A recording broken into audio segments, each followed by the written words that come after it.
இந்த உலகத்தில் விலை கொடுத்தாலும் கிடைக்காத ஒரே ஒரு விஷயம் வந்து அன்பு மட்டும்தான். இப்போ இந்த மேடைக்கு நாங்கள் எல்லாம் வரோம்னா மீரா கதிரன் அவர்கள் மேலே நாங்கள் வச்சுருக்கிற மிகப்பெரிய ஒரு அன்பு. நான் வந்து நிறைய விஷயத்த பாக்யராஜ் சார்ட்ட வந்து காப்பி அடிச்சிருக்கேன். முதல்ல நம்மளை பேச கூப்பிட்டா என்ன பேசுறதுன்னு யோசித்தேன். அதில் பாக்யராஜ் சார் ஒரு லீடு கொடுத்துருக்காரு. இங்கே சினிமாவை சுவாசிக்கிறவங்க டெஃபினட்டாக ரொம்ப ரொம்ப கம்மி.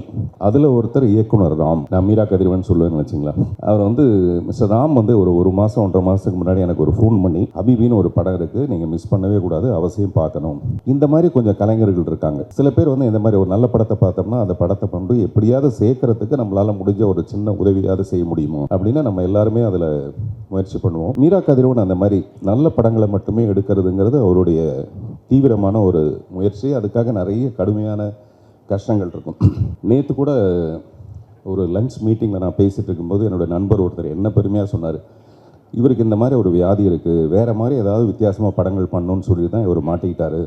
இல்லாட்டி கமர்ஷியலாக படம் பண்ண ஆரம்பிச்சிருந்தார். அவர் நிறைய வசதி வச்சுருப்பார், நிறைய காசு வச்சுருப்பாருன்னு.